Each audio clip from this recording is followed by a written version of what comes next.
Welcome to Taiwan Talks. I'm Albert Chiu. In late May, a bipartisan U.S. congressional delegation led by House Foreign Affairs Chairman Michael McCaul visited Taiwan. McCaul reiterated support for Taiwan, but added we do have to be careful with certain red lines we know the PRC has, not to cross those lines.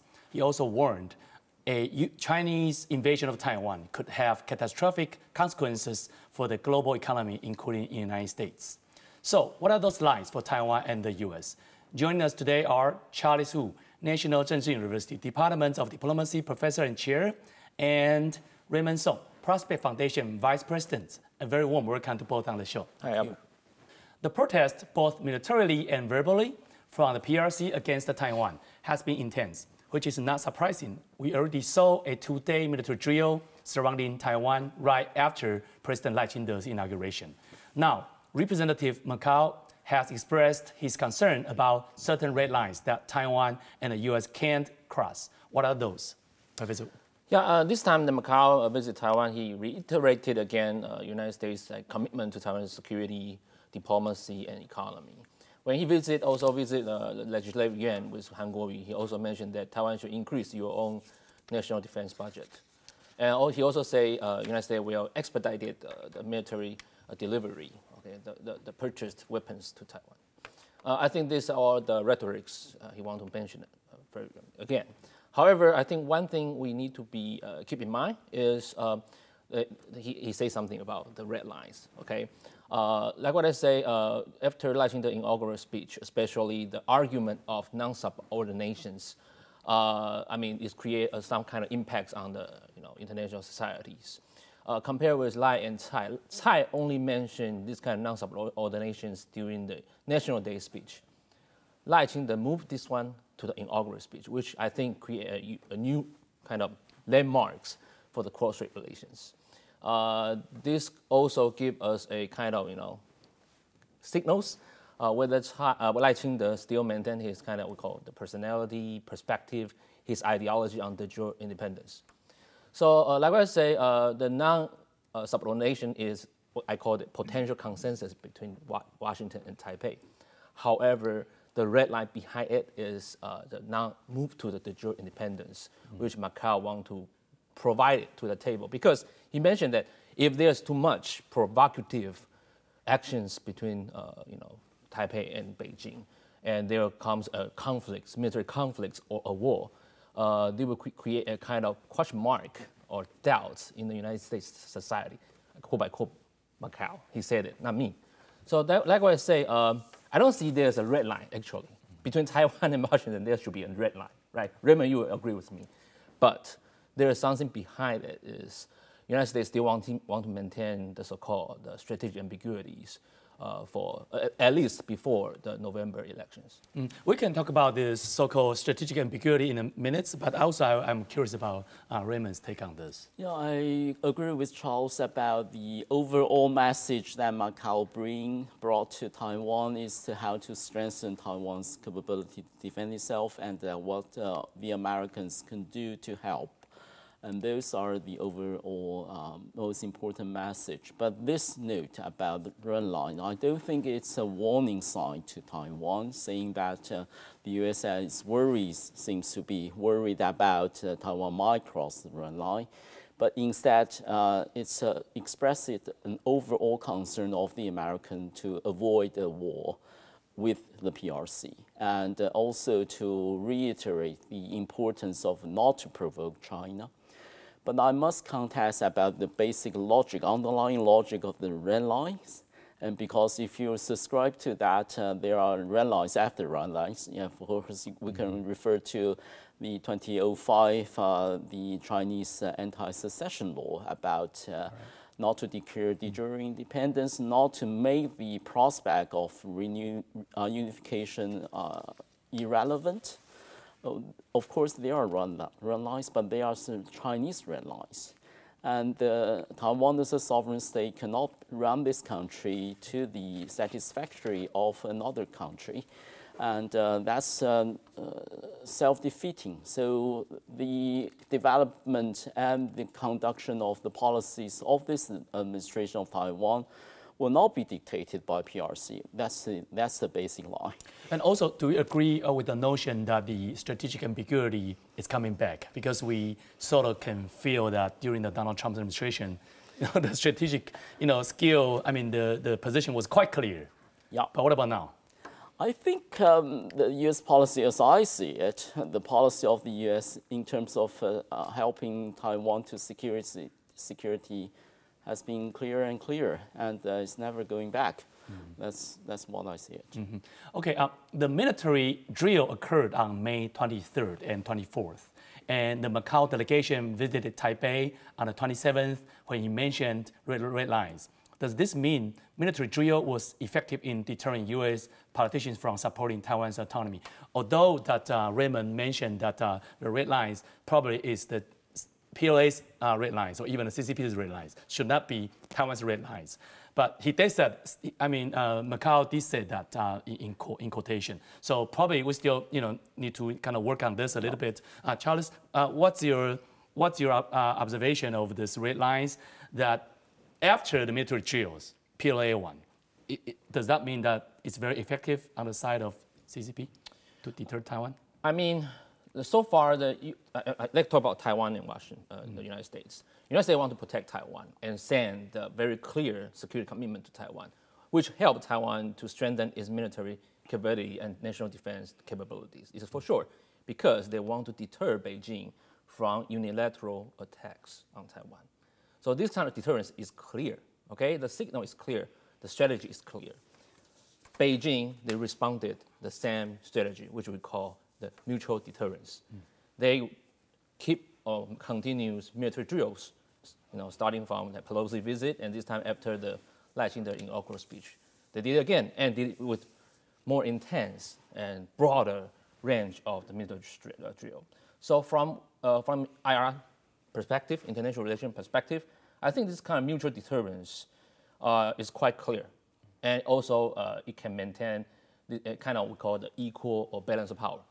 Because if either side, the deterrence failed, then the whole strait will get into a chaos, which we say we open a Pandora box.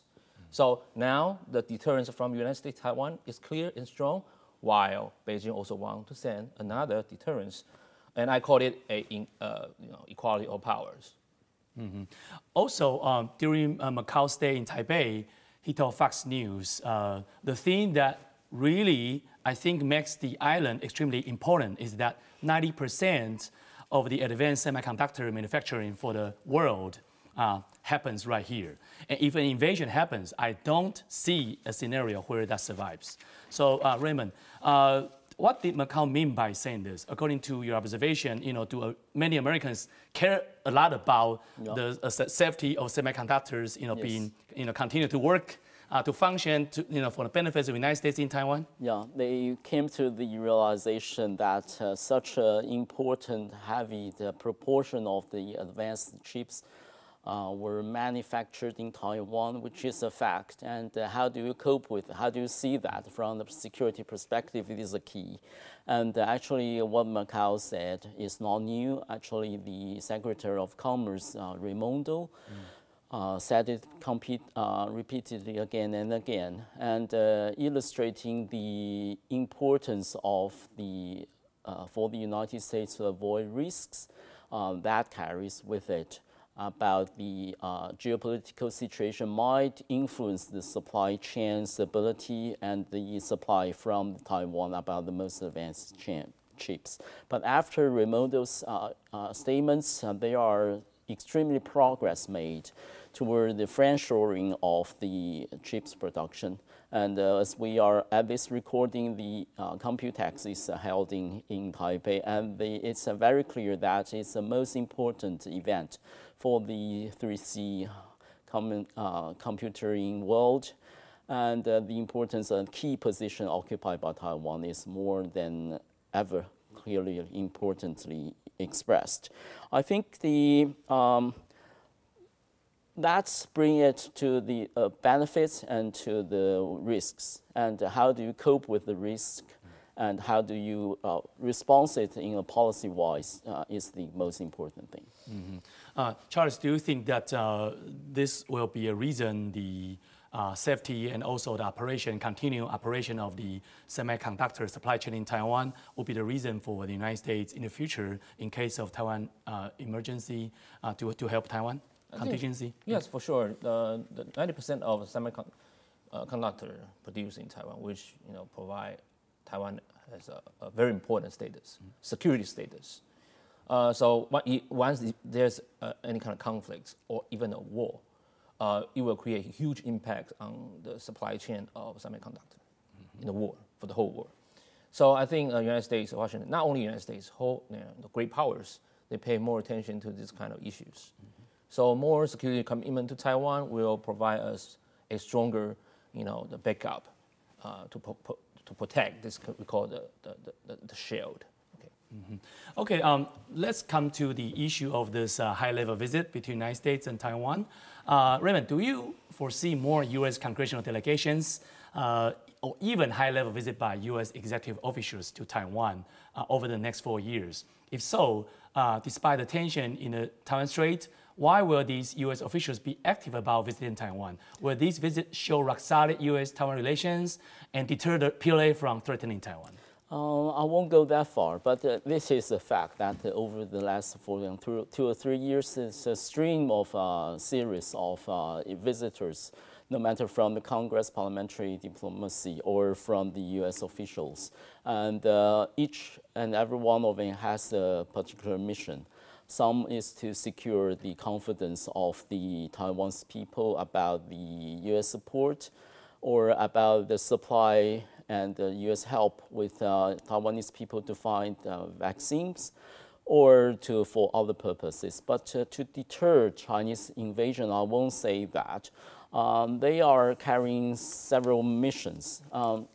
Primarily, in my heart, among them are to understand Taiwan, especially in these geopolitical changes and also about the presidential elections, about the latest development in Taiwanese domestic politics, about people's view about China, and about people's whole psychological state.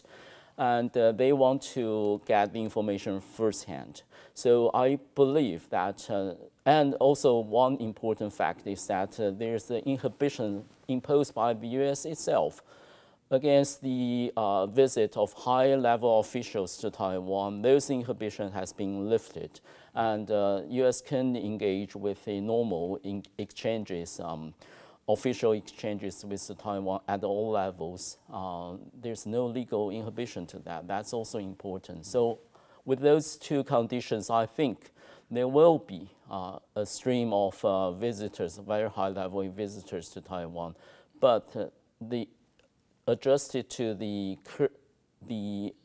tasks they want to perform at that time. What about the executive officials from the United States? Possibly to see that in the future? I want to focus on the issue of the high level of executive officials. Because when we talk about this issue, we will go back to the Taiwan Travel Act signed in 2018. That created also, spotlight to Taiwan and United States cooperations. Especially after Donald Trump signed that act, he sent HHS Alex Azar and also Undersecretary of Keith Clark to Taiwan.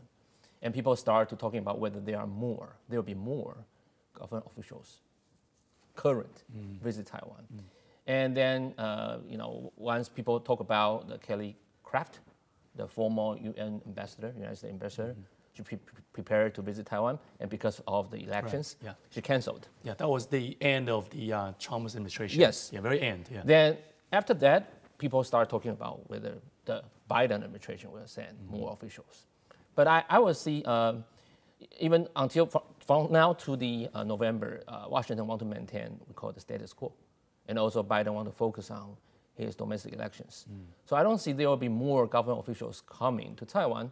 Because this kind of higher level of government official coming, there will be more military drills coming. There will be more people protest. And they create any kind of credits for Biden administrations, which now he's facing the Ukraine war, Israelis war, And if there's another potential, not only conflicts, but I mean skirmish or kind of changing of status quo. And Biden will facing we call the three ties conflicts. And I don't know, probably he will have more problem in the elections. Okay, Donald Trump, speaking of Donald Trump, he recently suggested that he would have bombed Beijing had China occupied Taiwan under his presidency. Additionally, President Biden mentioned his willingness to intervene in the Taiwan-Strait crisis 4 times in the past. Strategic clarity was evidently improving in their speeches. So Raymond, do you think the U.S. decision to defend Taiwan will be more or less explicitly voiced by Washington politicians in the future? I don't know. That really depends on the political atmosphere at the time. But I think on the point of strategic clarity, may I say something? The commitment for the United States to Taiwan security, especially for Taiwan Straits as an international concern, has never been clearer than before. But it doesn't necessarily lead to that they will be putting boots on the ground. That's a different issue. I think assisting the Taiwan in defense itself in terms of strategic planning, in terms of building international coalition, in terms of securing the secure navigation route to Taiwanese port, to anti-blockade or anti-quarantine, all sorts of operations are necessary for Taiwan to defend itself and not involving putting the U.S. forces on the ground for Taiwan.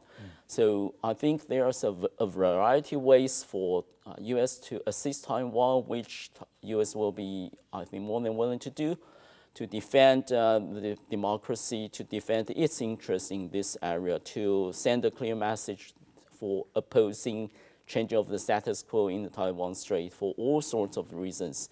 And for that, on that matter, as far as that goes, it's very clear strategically. It's never been clear, but it doesn't necessarily lead to putting boots on the ground. But it also did not exclude that. Okay, Charles, Donald Trump, he said that he would have bombed Beijing, under his presidency 4 years back. And there's a chance he might become the next president of the United States after this coming November. What's his stance on defending Taiwan? Sometimes seems to be distant, sometimes seems to be very friendly with us. What's your take on this? Donald Trump even mentioned firing a missile to North Korea, to Kim Jong-un, right? Because Kim Jong-un said, I will send missiles to Guam. And Donald Trump said, I have another button, which is bigger than yours. He has a deal maker's characteristics, and he has also what we call the negative personality, which pay attention to more power and pay more attention to orders, faith. So that's why I say, even he is this kind of deal maker personality. During his term, he still maintains what we call strategic ambiguities, which means the United States will not really clearly, detailedly tell the people how and why and how far they will intervene in the conflicts. Even Biden mentioned 4 times. May 28th, he mentioned 5 times during the interview with Times. He mentioned 5 times United States will come to rescue Taiwan. But like what I say, overall right now, people still agree is the strategic ambiguities. Is that among the Washingtonian diplomats or not referring to the specific individual politicians like presidents? I mean, himself. Like Biden mentioned that several times. Yeah. However, nobody. But that's very clear, right? When we clear, it's tactic clear. Strategy and tactics are 2 different things. Okay, because one thing we call the strategic ambiguity is a dual deterrence. Very important characteristic for strategic ambiguity is dual deterrence. One thing is tell Beijing you cannot do unilateral attacks on Taiwan. Okay. Another way is tell Taipei you do not provide any kind of provocative steps. This we call the phenomenon and also the result of strategic ambiguities. People are now talking about Washington changing from ambiguity to clarities, which is not true. Because if it is really clear, we need to know when, how, and how many soldiers the United States will send to Taiwan to cooperate with us. This we call clear. Now, it's still very ambiguous. And even every time when Biden mentioned they will come to rescue, still a lot of people say, President, we still need to think about that. So, like I say, we can say it's a tactically clarity, but not strategically clarity. This is my argument. From the international law perspective, what's your observation Let's of remember the Filipino case. Actually, the United States and the Philippines has a security pact. And under that, the U.S. is legally obligated to come to the Philippines' assistance when the Philippines is under armed attack. So how do we see it? That current debate still, what is trigger for that clause for that collective security? Could you say that it's ambiguous? No, because for any nations to use force and to be involved in a major conflict is a major political decision. There are so many factors which cannot be dictated in advance. So that's the fact of life. So in that we see the limitation of the helpfulness of this opposing conception about ambiguity and clarity. It all depends on the major decision-making person and machinery and all the factors surrounding the situation. Of course, what is said is that Taiwan will do everything to not to provoke China to do that, will leave options for China to not resort to an armed attack, which will cause everybody a hard, difficult job. That's very clear. But it doesn't say that if unprovoked attack happens, that the U.S. will not resort to any legal means to come to Taiwan's assist. That's another matter. Okay, let's talk about the situation in Taiwan. President Lai Ching-te has expressed willingness to accept Chinese students and tourists, but he also mentioned that the name of Republic of China, ROC, could refer to Taiwan. So in your view, what will President Lai's China policy, even now, still not very clear, in the future, Charles? Just before the inaugurations, I already argued that people are waiting for Lai Ching-te's inauguration speech, because the DPP government, they want to resume the people-to-people exchange, student exchange, also the tourists.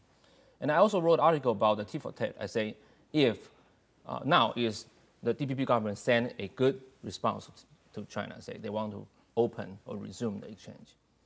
Beijing also waiting for Lai Ching-te's inaugural speech, whether he used a more moderate tones or more, we call it the same provocative tones. So when we look into the non-subordinations arguments, and also he has several times mentioned China and Taiwan, and then suddenly people say, oh, this kind of cooperation will cease. Then we come to the result is China just mentioned a few days ago, they will terminate suspend the concession on additional 134 Taiwanese products during the ECFA, including the base oil for lubricants, racing bicycles, and textile products. So like I say, the tit for tat, deceased, stopped, terminated. So if we want to see more people and people to come in to Taiwan with tourists, I'm not that optimistic, okay? This is one thing we need to bear in mind. If you want to do any kind of people-to-people exchange, business, you also need to go back to what we call the high politics communications with mainland China. If there's not very good communications or that kind of exchange of opinions, it's very hard to move to next steps. President Xi wants Taiwan to go back to the 92 consensus. I think that's a key for the restart of the exchange between the two sides. Raymond, what's your take on this? I think that Chinese wishes are so out of date and out of touch of the current situation. We cannot always live under 1992. What happened is of some importance, but things go on to move to the future. And actually, I think for talking about inaugural speech, I think the major theme of the Lai Ching-te's inaugural speech about Taiwan's position in the world and in the future, I still holds. And for that piece, that expressing goodwill to mainland China about possible channels to be opened in terms of tourists and diploma-seeking students, and those are very practical. Those are an invitation to the Chinese authority to resume the cooperation on both sides and dialogue on both sides to the benefit of the general public on both sides. And that's achievable, that's to the benefit, and it's also sent a clear signal to say that the DPP administration has never been the bloc for dialogue across the strait. And the DPP has always held that position, and it's for the Chinese to respond to that and not to be subject by themselves to the predetermined and presupposed political doctrine. That's the essence of the matter. And the choice are for the China and not for Taiwan. Charles, do you think there's a possibility in the near future that the CCP will open the gates for their tourists to come over Taiwan, for their students to study in the universities in Taiwan, simply because they want some help from Taiwan to stimulate their economy? I mean, this is the domestic issues, okay? The economic downturn, the recessions, they can build any kind of economic opportunities all country in the world. Mm-hmm. But like what I say, when it comes to business or economic cooperations, political concerns or political variables come into the table, especially with Taiwan. Mm-hmm. So I don't see it's really you can split economic cooperation with political issues that clearly in the cross-strait relations. China has deep economic problems, and for all kinds of, for example, attracting foreign investment, and for their own internal health problems and financial distancing problems and currency problems. And it's for China to really change and to address this issue domestically and not to expand on this military spending, on the military threat to other states. And that's for the benefit of the whole Chinese people. Mm-hmm. Raymond and Charles, thank you for the insights. Thank you. Like our show, leave us a message and subscribe to Taiwan Talks. See you soon.